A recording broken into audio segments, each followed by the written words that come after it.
Mudança na legislação brasileira. Agora, quem rouba senhas da internet de particulares será penalizado. A ação foi definida como crime na primeira legislação que visa coibir essa prática. A Lei 12.737 foi sancionada em dezembro de 2012 e alterou o Código Penal brasileiro. A lei ficou popularmente conhecida com o nome da atriz Carolina Dickmann, que teve seu e-mail hackeado e fotos divulgadas na internet. A norma entrou em vigor no início deste mês. Anteriormente, essa conduta era punida conforme uma adequação na lei, não específica ao caso. O que acontecia anteriormente? Condutas ilícitas relacionadas a crimes cibernéticos, os operadores do direito, eles utilizavam muito analogia. Então, se determinado fato se equiparava ao furto, então era iniciado por furto. Só que os tribunais superiores, a tendência era absolver o indiciado, o réu. Então, com essa lei veio aprimorar e tipificar determinadas condutas, de invadir dispositivo informático, móvel, sem autorização. Além de invadir, se você invadir e você obter documentos, imagens, fotografias, também está tipificado. Se você, além de invadir, obter imagens e espalhar, comercializar esses dados, você também vai ser penalizado. Nem tudo pode ser acessado. Os links mal intencionados são enviados para o e-mail. A maioria desses e-mails são os spams. Você recebe o e-mail, geralmente com avisos de banco, avisos de multa de trânsito, de Serasa. Aí a pessoa vai lá, não está orientada, clica e sofre o golpe, tem tendência a sofrer o golpe. Bem, quem faz esse tipo de ação são os hackers, que geralmente tendem a procurar informações sigilosas das pessoas para agir de forma mal intencionada. Também passa a ser crime interromper os serviços de informática de utilidade pública. Os dados de cartão de crédito que passam a equivaler aos documentos particulares, quando se trata de falsificação do documento. A norma garante também a proteção para as autoridades públicas.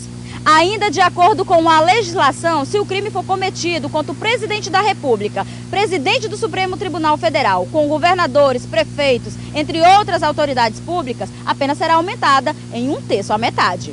Em Roraima, não existe uma delegacia especializada no assunto, mas de acordo com uma nova lei de número 12.735, a Polícia Civil e Federal podem atuar no estado para combater os crimes cibernéticos.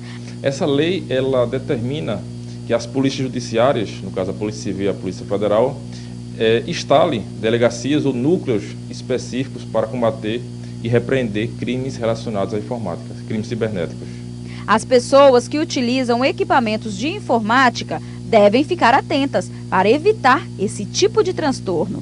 Bom, as formas são manter o antivírus do seu computador sempre atualizado, sempre prestar atenção nas vacinas, não dar acesso físico do seu computador para outras pessoas que você não tenha confiança e manter suas senhas sempre diferentes umas das outras. A maioria dos crimes acontece porque as pessoas deixam senhas iguais, que são de cartão de crédito, Facebook e outras redes sociais e e-mail. Usar senhas acima de 8 caracteres e que tenham sempre misturadas letras e números para dificultar o acesso. Conforme a lei em vigor no artigo 154-A, quem cometer invasão pela internet poderá ser penalizado com a pena de reclusão de 6 meses a 2 anos e em caso de multa para a conduta que não constituir crime grave.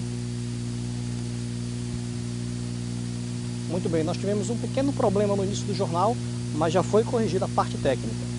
O Ministério Público Federal de Roraima pede bloqueio das contas do Estado caso não cubra o pagamento do TFD. Acompanhe no VT. Bom dia. O Ministério Público Federal apresentou o pedido à Justiça Federal para o cumprimento do Estado na questão das diárias do tratamento fora de domicílio. Inclusive, essas diárias vão ser reajustadas.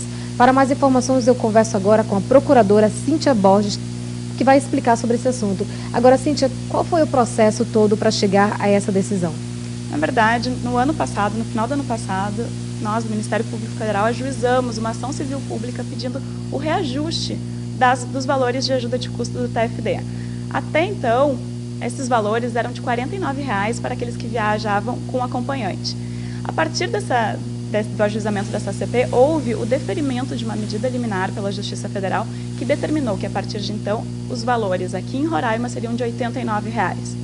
O O que acontece é que até hoje, passado mais de 3 meses dessa decisão judicial, ainda não houve o efetivo cumprimento, não houve a comprovação de que o Estado e a União estejam cumprindo essa decisão judicial. Então, semana passada, nós apresentamos uma petição à Justiça Federal pedindo que seja provocada a União e o Estado para que comprovem o cumprimento dessa decisão e, caso não estejam efetivamente cumprindo, que o juiz federal determine a aplicação de multa diária ao gestor estadual de saúde, bem como o bloqueio das verbas estaduais de saúde e também de todas as verbas estaduais destinadas à publicidade e shows. Porque se existe verba para fazer esse tipo de evento, também deveria existir para a saúde. Além disso, também foi pedido que, caso nenhuma dessas medidas seja suficiente para o cumprimento da decisão judicial, seja determinada a prisão dos responsáveis pelo crime de desobediência. Mas o responsável que você diz é o secretário ou os gestores? Os gestores, porque um eventual pedido de prisão do secretário de saúde seria pela autoridade competente, que é o Tribunal de Justiça, e não a Justiça Comum. Obrigada pelas informações e eu volto com você. Muito bem, obrigado, Dayana. Vamos mudar de assunto, vamos conhecer agora um pouco da história do bairro Messejana, que antigamente era uma grande fazenda. Acompanhe. O bairro Messejana iniciou em 1946, quando Antônio Lutgardes Moura veio do Nordeste e aqui adquiriu a fazenda Messejana, nome dado em homenagem à obra Iracema, do escritor José de Alencar. Então ele deu esse nome a esse sítio de Messejana. Posteriormente as pessoas foram loteando aqui a área, ele não teve condição de comprar toda a área, e as pessoas, a prefeitura veio, comprou uma parte e foi doando para as famílias, e aí surgiu esse aglomerado de pessoas, de casas.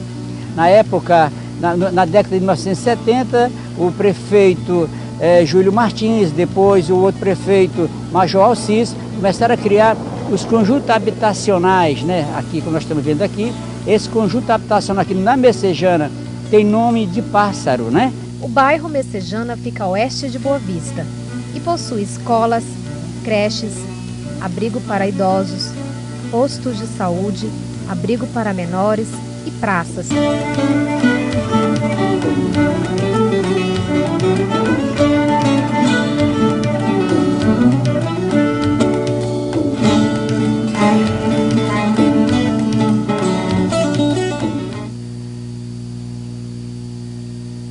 Que legal, né?